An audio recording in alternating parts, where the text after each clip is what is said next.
Hello दोस्तों, welcome back to my channel. ये video रहेगा resource and development chapter 1 geography class 10th का। Topic हम आगे करेंगे why resource planning and why resource planning is important for India. और ऐसे ही 2 टॉपिक और करेंगे, रिसोर्स कंजर्वेशन क्या होता है और हिस्ट्री ऑफ कॉलोनाइजेशन। उसी में ही आपका एक टॉपिक है वो कैसे हो।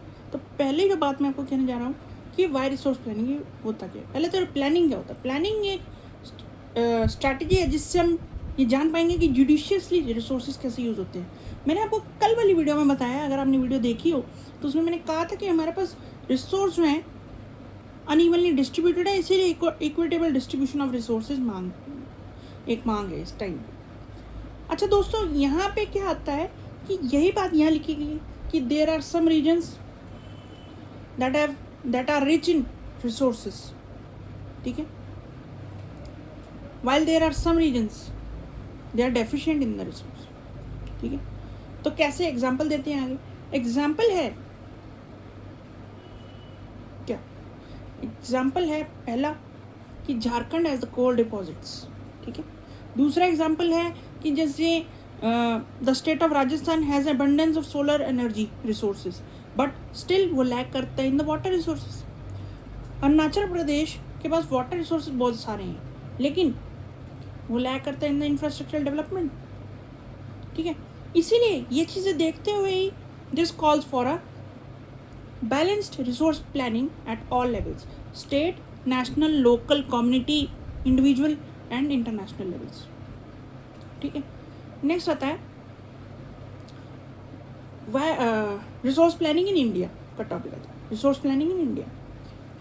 इसमें आता है दोस्तों हमारे जो रिसोर्स प्लानिंग इंडिया में इसलिए ज़रूरी है क्योंकि हम इससे अच्छे से एक अपने रिसोर्सेज को डेवलप कर पाएंगे। दूसरा, हमारी जो कंट्री है यहाँ पे वाइड रेंजेस ऑफ रिसोर्सेज हैं, ठीक है। इसलिए इनके केयरफुल यूसेज के लिए ही हमें प्लानिंग करनी होती है। प्लानिंग अपने आप में एक बहुत ही कॉम्प्लेक्स प्रोसेस है रिसोर्स प्लानिंग का। देखिए, सबसे पहले बताया जाता है इसमें 3 स्टेजेस पर बात की गई। पहला प्रोसेस होता है जिसमें हम आइडेंटिफाई करते हैं, ठीक है, आइडेंटिफिकेशन करते हैं ऑफ द इन्वेंट्री, ठीक है, ऑफ स्टॉक ऑफ रिसोर्सेज को हम ढूंढते हैं, फाइंड आउट करते हैं। उसमें हम बहुत सारे मेथड का यूसेज करते हैं जैसे surveying, qualitative and quantitative estimation, ठीक है, मैपिंग। उसके बाद हमारा आ गया जैसे एस्टिमेशन के बाद मेजरमेंट लेते हैं रिसोर्सेज का। सेकंड नंबर पे आता है दोस्तों कि हम एक इंस्टीट्यूशनल सेटअप डेवलपमेंट करते हैं, स्किल डेवलप करते हैं, टेक्नोलॉजिकल डेवलपमेंट करते हैं फॉर द सेकंड स्टेज, ताकि हम रिसोर्स डेवलपमेंट प्लान को आगे बढ़ा सकें, ठीक है। और थर्डली, हम उस रिसोर्स डेवलपमेंट प्लान को मैच करते हैं with the national development plan. तो ये 3 चीज़ें आपने याद रखनी है। उसके बाद 5 ईयर प्लान जब इंडिया में शुरू हुए थे ना, 5 ईयर प्लान याद होंगे आपको, उसमें भी इंडिया ने कंसर्टेड एफर्ट्स दिखाए हैं towards the resource conservation and planning. बहुत ज़्यादा एफर्ट्स दिखाए हैं, वो एंशन भी होता है हमारे फर्स्ट 5 ईयर प्लान में। उसके बाद क्या कहा गया, उसके बाद ये कहा गया दोस्तों कि जो हमारी अगली बात है कि there are the mere availability is necessary for of resources is necessary for development. ये कहा गई बात कि रिसोर्सेज का होना डेवलपमेंट के लिए जरूरी, ठीक है, लेकिन क्या ये मतलब हुआ कि हम सिर्फ रिसोर्स अवेलेबिलिटी पे ही ध्यान देंगे? नहीं, और भी फैक्टर्स है दोस्तों, जैसे क्या, with respect to corresponding changes in time जैसे बदलता है, हमें टेक्नोलॉजिकल और इंस्टीट्यूशनल डेवलपमेंट में ध्यान देना चाहिए। देंगे तो हम ऐसे कर सकते हैं। दैट इज़ वाई, देखिए, जब हम नहीं ध्यान देते तो अगर हम नहीं ध्यान देते तो that if we don't develop our technology, नहीं करते एंड इंस्टीट्यूशंस को डेवलप नहीं करते, चेंजेस नहीं लाते विद टाइम, तो क्या होगा, डेवलपमेंट विल गेट हिंडर्ड का मतलब रिस्ट्रिक्ट होगी। इसीलिए दोस्तों यहाँ पे कहा गया है कि दैट्स वाई कुछ जो रीजन्स होते हैं, अगर कुछ रीजन्स हैं वो एक रिच रिसोर्स बेस रखते हैं, लेकिन स्टिल हम उन्हें एक इकोनॉमिकली बैकवर्ड एरिया मानते हैं या रीजन मानते हैं। ऑन दी अदर हैंड कुछ एरियाज ऐसे होते हैं जहाँ पे रिसोर्स इतना नहीं डेवलप होते, पुअर बेस होता है रिसोर्स का, लेकिन फिर भी वो इकोनॉमिकली डेवलप्ड है। इसमें एक कहानी, एक छोटा सा फैक्टर आता है हिस्ट्री ऑफ कॉलोनाइजेशन का। दोस्तों हमारे ऊपर ब्रिटिशर्स ने रूल किया था। कैसे किया था? वो ऐसे किया दोस्तों कि हिस्ट्री ऑफ कॉलोनाइजेशन इंडिया में ये सिखाई जाती है, हमें ये बताया जाता है कि कैसे हमारे कॉलोनाइजर्स ने हम कॉलोनाइज्ड कंट्रीज़ पर राज किया था। कैसे किया था? क्योंकि उस टाइम ब्रिटिशर्स के पास हाई टेक्नोलॉजिकल डेवलपमेंट थी और उसी वजह से वो हमारे रिसोर्सेज को ढूंढ पाए, उन्हें एक्सप्लॉइट कर पाए, अपनी सुप्रीमेसी को over the colonise people of India establish कर पाए।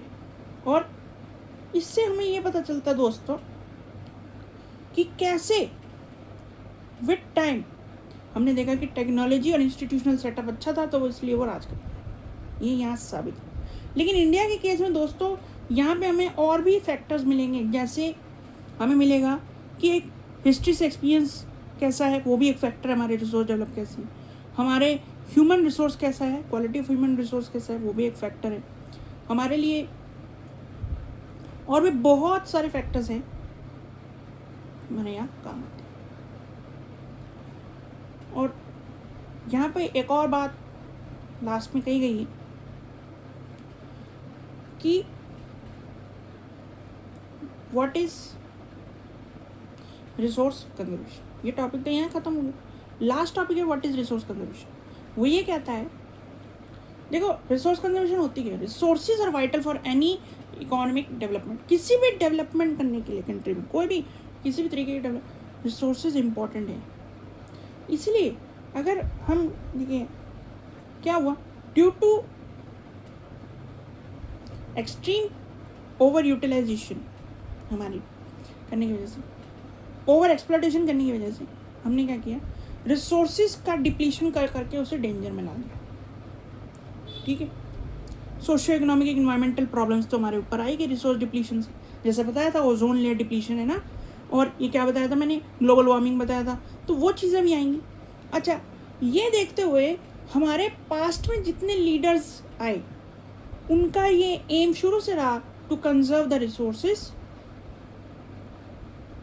The aim was the conservation of resources at all levels. It felt the need of the hour. Need of the hour क्या रही? Resources को conserve करना at all levels of the, whether individual, national, local, कोई भी level होगा वहाँ पे हम conservation करेंगे। इसके लिए for example दोस्तों बुक में बताया गया कि गांधी जी ने बहुत ज़्यादा emphasis किया था on the resource conservation। ठीक है, उन्होंने कहा कि there is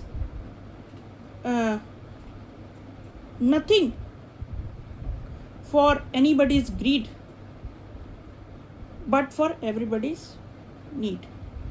ठीक है, उन्होंने कहा ज़रूरत के लिए तो यहाँ पे इनफ है, therefore there is enough for everybody's need, not for anybody's greed।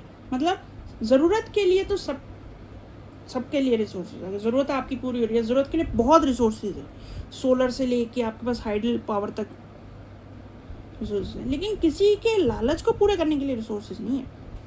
उन्होंने selfish, he placed selfish and the selfish people, ठीक है, and the modern technology and the exploitative nature of humans को सबसे ऊपर प्लेस किया और कहा यही रूट कॉज है रिसोर्स डिप्लीशन का ओवर द ग्लोबल लेवल। और दोस्तों आखिर में उन्होंने कहा कि ही फेल्ट दैट ये जरूर, एंड उन्होंने ये भी कहा कि ये हमारा रूट कॉज। ठीक है, खत्म हो गई बात, दैट्स ऑल। आगे आने वाली वीडियोस में हम बात करेंगे लैंड के बारे में, लैंड रिसोर्सेज के बारे में, लैंड डिग्रेडेशन के बारे में। तब तक के लिए मेरी तरफ से दोस्तों don't forget to share, subscribe and like, और मेरी तरफ से गुड बाय।